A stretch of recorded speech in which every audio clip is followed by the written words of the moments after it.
Welcome, welcome everyone to another amazing episode of From Stuck to Limitless, the show where we bring you fire starters and change makers with tips and insights to up-level your life from stuck to limitless.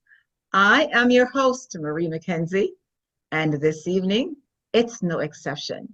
We have an amazing young man, Marques Grant. And without any further ado, I'm going to hand you over to Marques. He's going to tell you about himself and a little about what he does. Marques, the floor is yours. Hey, thank you for having me. This is Sure. an honor. I feel so excited. I've been waiting for this for a little while now. Again, my name is Marques Grant, originally from New Jersey, but I live in Atlanta. Now I am actually a personal trainer and a partner with Effect Fitness, which is the number one gym in the world. We are doing amazing things, traveling around the country. We have a Not only do we have over 2,000 members, but we have a virtual membership as well, which is limitless, and that's pretty awesome that we can reach masses in that way. We're trying to enrich their lives through fitness and health. So I'm very excited with what I'm doing now.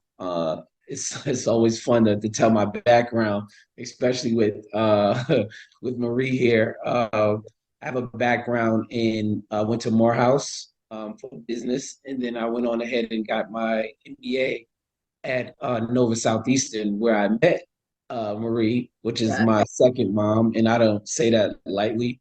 Uh, she taught me how to be a man when I was coming into my own. So it's always fun to learn about. When you're getting your bachelor's is about theory, and when you're getting your master's is about application. So I understood how to be a man, but just being around um, the big group that we were around. There was about eight of us. Yes. Um, with me being the youngest at 22 years old, the second Baby. right, the second youngest was already 32. I want to say Nicole was like the second youngest in the group. Right. Um, learning from you all with being in an executive MBA program, you all were already experiencing not only the workforce, um, but life. Everybody had, children and careers already. And I was just like, what do you do? I was like, I work at Applebee's. That's all I did. So I was still like literally young, no experience and nothing, and just trying to learn and figure out my way. And that's carried me to this day, making calculated decisions and making, not necessarily being in the business world, but making business decisions for my life and my family's life and the people around me, and carrying those lessons from going to school on a Friday night, making that disciplined decision instead of going out to the club and doing what a 22-year-old would be doing. I was in class from 5 to 10 on a Friday, and then got to turn around and wake up to be there from 8 to 5 on a Saturday. It's like, what are you doing this weekend? I'm going to school. But That's interesting because I remember when you were in Nova and I used to call and wake you up, remember? yeah, yeah, And you used to come to class and complain. She comes in. Like, yeah, are you yeah, getting out of bed now?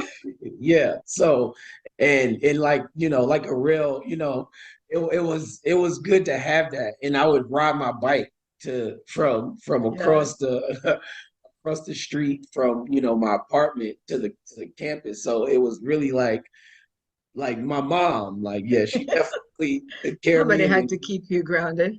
exactly. And it was a matter of humility and understanding that I would have never made it through school without you. And I say Oh, that, I don't say yeah. that lightly. I wouldn't have made it because I talked to my mom, and I was ready to leave every day, but um you and the team, y'all made it y'all made it so much easier for me to make it through. And I look, Glad we were there for you.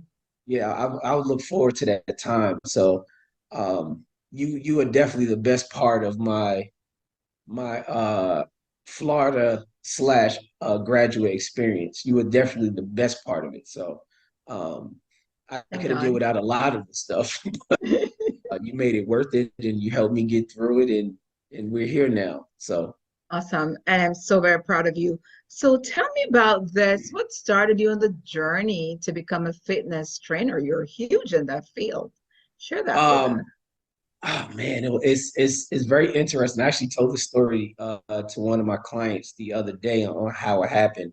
I remember moving to DC, and I moved up there actually with my mentor at the time, and we would go to the gym like normal boys after work, go to the gym, play basketball, and then work out. And he was teaching me how to work out, to take care of my body for like we were really playing professional basketball, but he was just teaching me how to work out and take care of my body. And at the time, I was interested in a girl, but I wasn't really pursuing her, and that's really how it started. And that's for most men, that's how it really starts. Um, so I noticed at LA Fitness, they had trainers, and the trainer package. I guess I could say it. It's not a secret, but the trainer package was like between $800 and $1,000. And most of the packages, you either had to have all the money up front, or they tacked on a fee if you wanted, a payment plan. They tacked on a fee. And I asked the young lady, and we would come out and we would work out, and she would say, "Hey, can we work out with you all?" And I was like, "Oh, this is the girl I've been trying to get her attention." So I was like, "Of course you can come work out with us." And like, man, that workout was intense. So me and my mentor would take turns, 2, 3 times a week. We would leave the basketball court and we come work out. And she said, "How much would you charge for training?" I'm like, "I don't know." So, and this is back in 2009. So I'm like, I don't know. I was like, "How much do you pay for training?" And she said $50 a session. And I was like, "For that? You pay that much money for that?" And I asked her how much sessions, and blah blah blah. So I've been in the fitness realm in that space for a really long time. Not necessarily practicing all the way through. I've been in that space since then because I said, well, I can train you, and I'm not going to charge you that much. So if you're paying 150, $200 a week, just give me $100 a week. And this was just extra money for me. And that's how it started. I had a few clients in DC, and then I moved back to Atlanta, and I had a few clients in Atlanta, and then I took a pause just to get back to some normalcy, if you will. I got a regular job, and it was just hard to wake up at 3, 4 in the morning and then make it through a regular 9 to 5 day.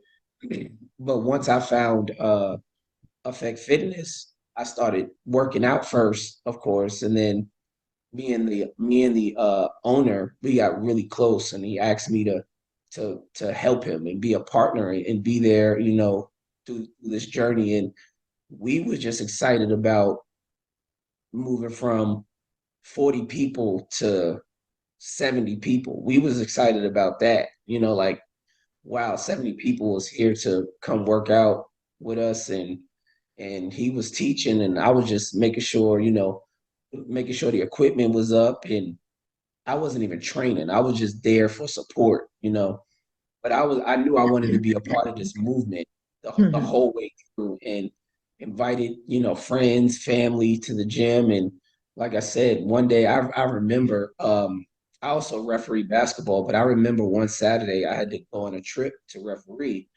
and I called him, was like, "Hey, how was the gym?" He was like, "Man, we got 120 people.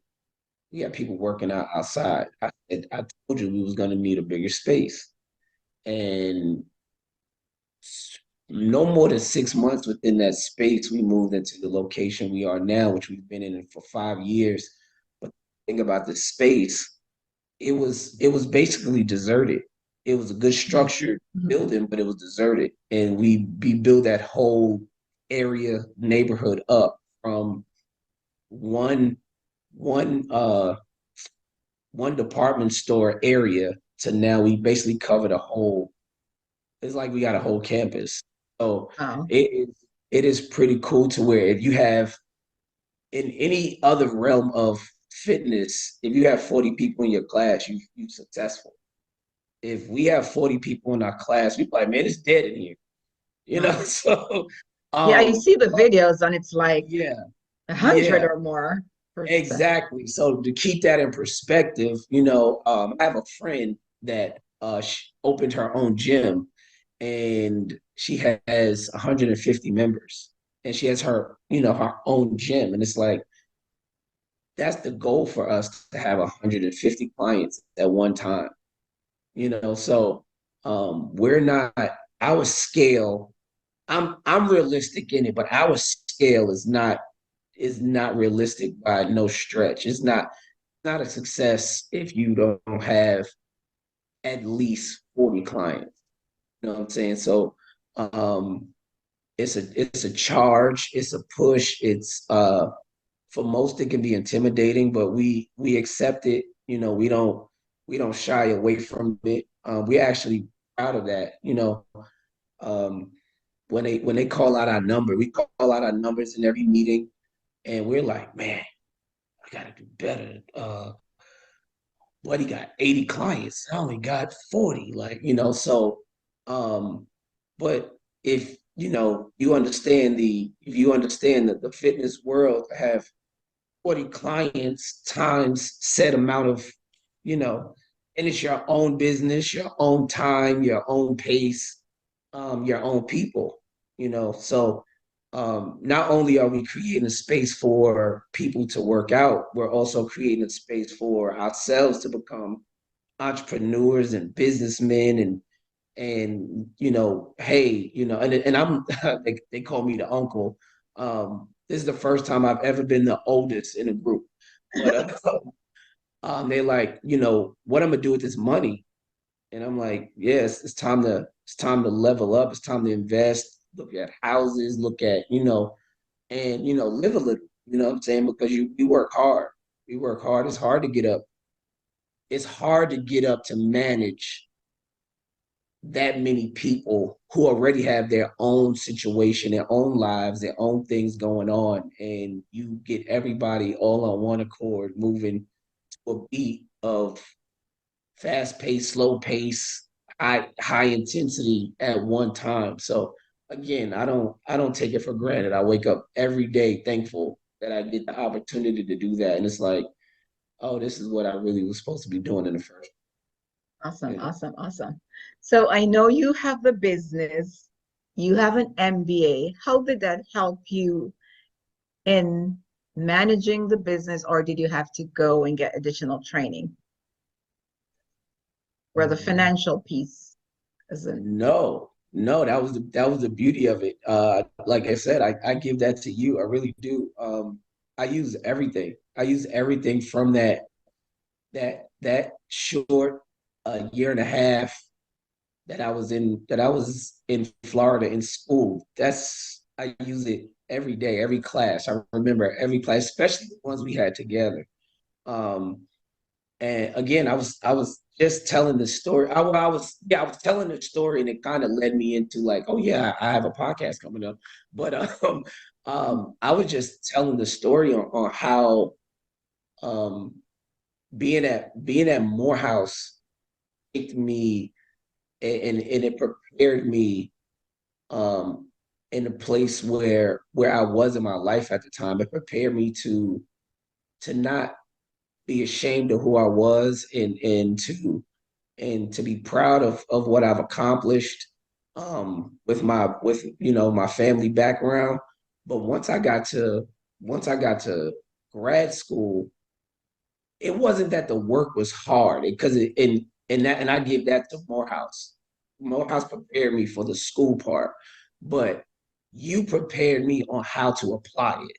And I will never forget that. I will never um I would never get that to anybody else but you, because there's things that we do at work, and there's things that I do now for my business, and with my business partners, and I'll just throw out little things like, hey, this is how, you know this is the ROI.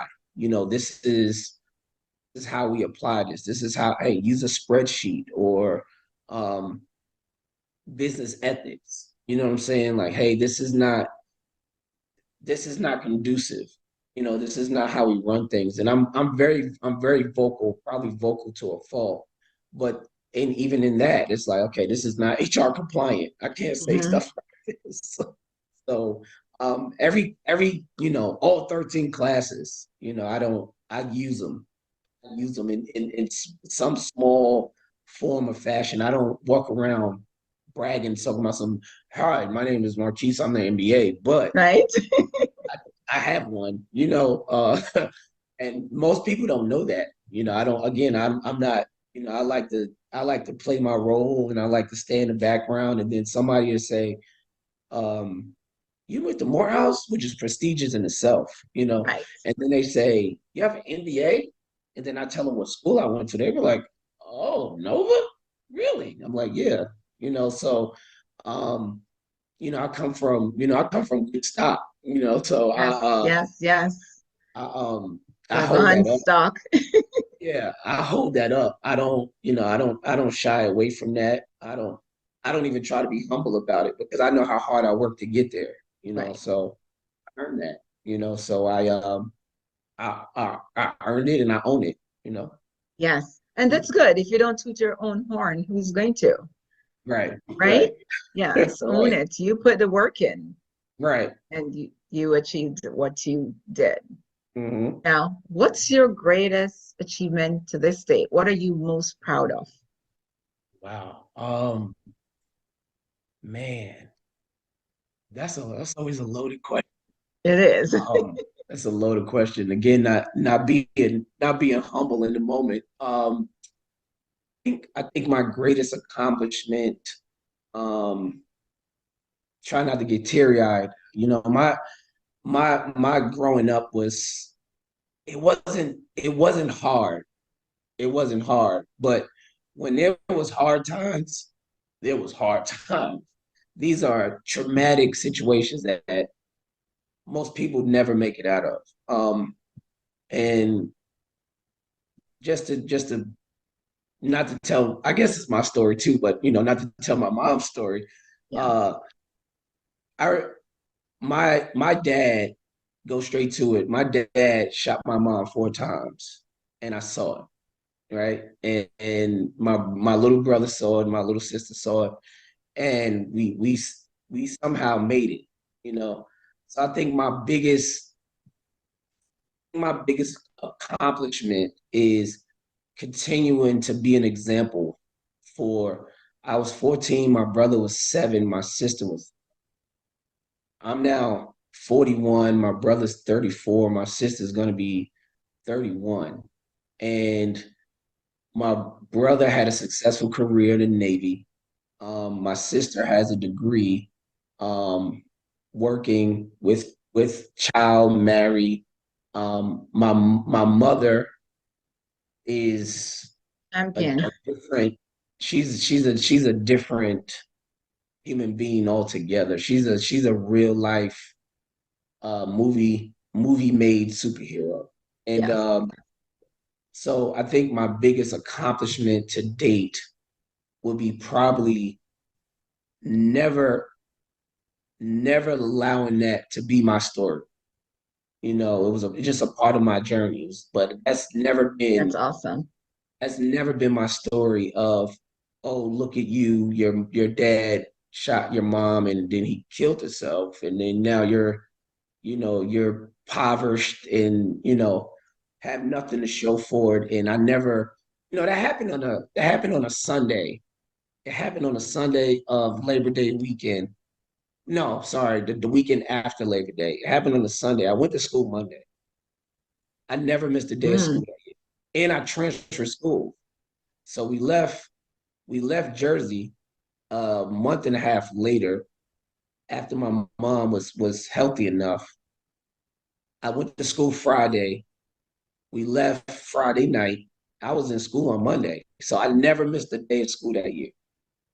And my brother never missed a day of school. My sister never missed a day of school. Not that year. But yeah. Funny thing, I broke my arm. That same school year, 10th grade school year. Never missed a day of school. So Wow. um it says a lot. I don't think it has anything to do with work ethic. It was just perseverance and persistence and understanding my gift and realizing I had to get this done, for no matter how people would say, but for the memory of my dad and for the hard work of my mom and for the two that was behind me, I had to get it done. So I think that's my biggest accomplishment. Just You changed the trajectory of your story. yeah, Yes. absolutely. And a lot of credit Absolutely. to your mom because she had to be strong for three little children, Right. in spite of what happened. So, Right. And no matter what the relationship was, no matter what I always took my goals into my own hands.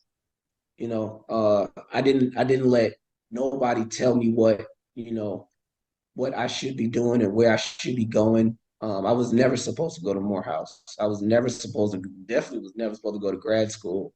Um, I was never supposed to leave the neighborhood. I was never supposed to be none of this stuff. So if I don't do nothing else, I won. you I won have. years.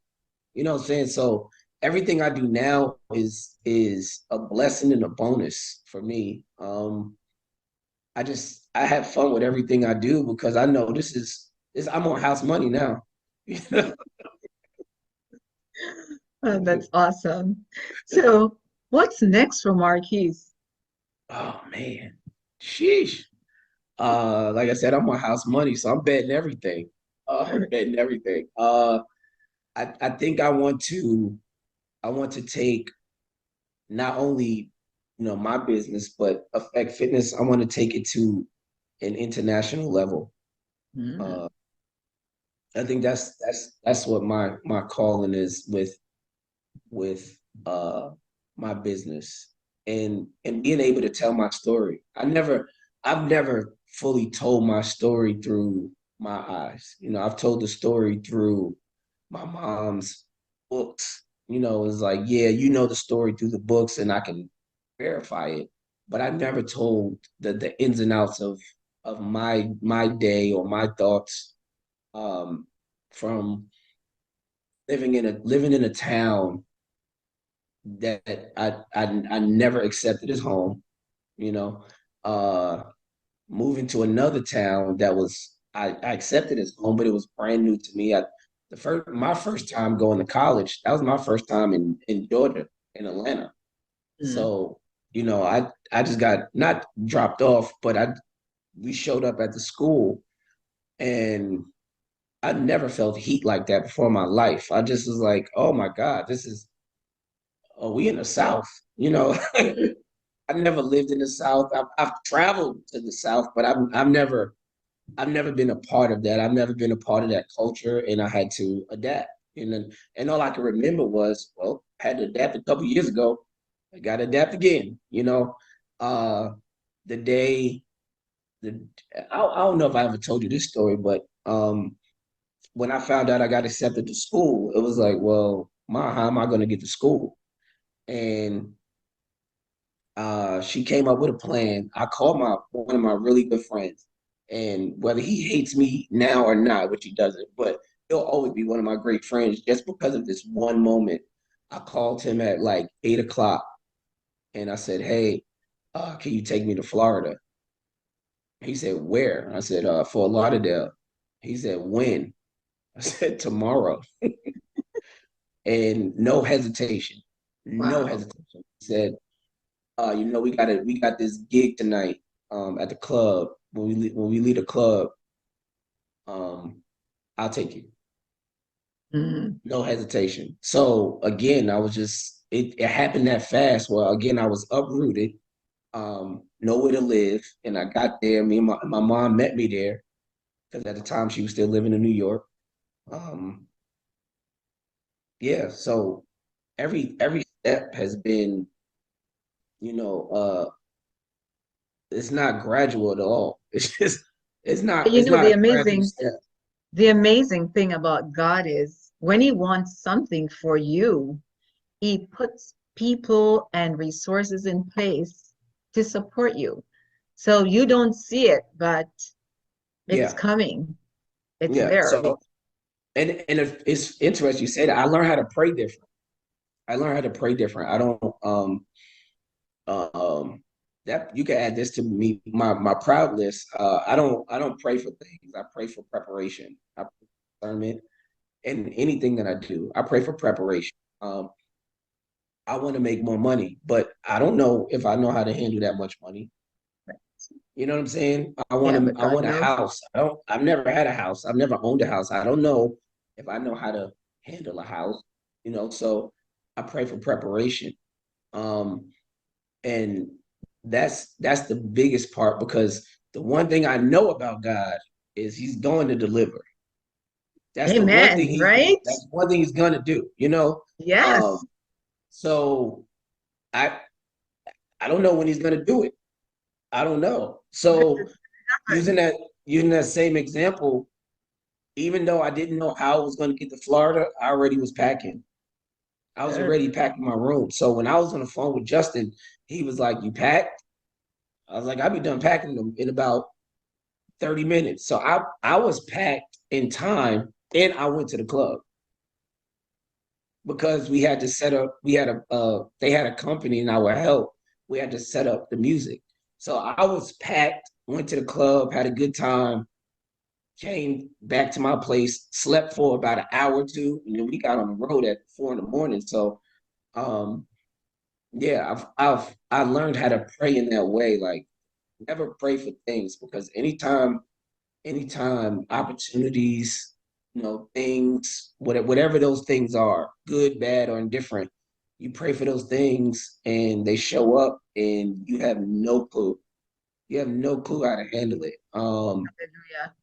Especially when you especially with people, you pray for on the lowest level. You pray for a certain type of woman, for me anyway.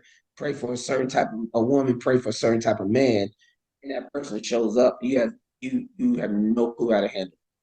No clue whatsoever. No how to deal with the pressures of this. Like, I want a woman that has this type of job, and then you realize I'm not even in the space to deal with that type of success, So she looking at me like I'm a bum, like I thought we was cool, So, I changed the way I pray. I changed the way I prepare for what I know is going to happen. Oh, that is so amazing. Bless the Mhm. Lord, bless the Lord, bless the Lord. Listeners, your beginning doesn't have to be your ending. You Mhm. can rewrite the chapters in between. Listen to Marquis' story. So, Marquis, any last thoughts? Uh, this was awesome. This is awesome. Yeah, I'm so happy for you. I'm so proud of you. Thank you so Uh, much. Man, you got two books. That's awesome. Yes, I have one being Yeah, released tomorrow. I know. Yeah, the new I one being know. released tomorrow. So Thank I you was so waiting. much. I've been waiting to repost it. I'm excited. Yeah, Um, thank you. Appreciate you. I'm just so you don't understand how much of a blessing you've been to me. How impactful you've been to me, and just um watching you continue to be an example, and always remembering me, always carrying me. That didn't you didn't have to do that. You know what I'm saying? You, George, I didn't have to do that. And that for a 22-year-old about to be 24, I guess when I left, I didn't know what I was doing. You know what I'm saying? And y'all took me in, and y'all helped. Uh, Florida was rough for me. and y'all made it so easy. Like it was just like I'm looking forward to going to school. I didn't even go to school. When God orders your steps, He puts things and people in places for Absolutely, you. So, absolutely. I believe that wholeheartedly. yes, Um, so yeah, so those are my closing remarks. Just just pray for preparation because he's doing his part. So you yeah, got to do your part. you You have to do know, yours. So yeah, your gym is virtual too, you say? absolutely. So let our listeners know where to find you. So me is just train underscore Keys. That's the name they gave me. So that's the name I use. Just train underscore Keys, and then the gym is Effect Fitness. Um, Everything on Facebook, Instagram, and we have an app. So it's Effect on Demand. Oh, Um, right, for the virtual listeners. I mean, for the virtual people, it's Effect on Demand, and then um, excuse me, the local app for the Atlanta is Effect Fitness Atlanta. So again, we got app. It's like Nike. oh, So amazing, amazing. yep, yep, Thank you yep. so much. And I'll sure to have you here again. Absolutely. I can't wait. I'm Yes. excited. Thank you, listeners, for tuning in to another amazing episode of From Stuck to Limitless, the show Awesome. where we bring you fire starters and change makers with tips and insights to uplevel your life from stuck to limitless. I am your host, Marie McKenzie, and check it out. See you next time. Tune in Saturdays at 3 p.m. Eastern Standard Time to WJIL.today. Have a great evening. Bye bye. Bye. Don't leave.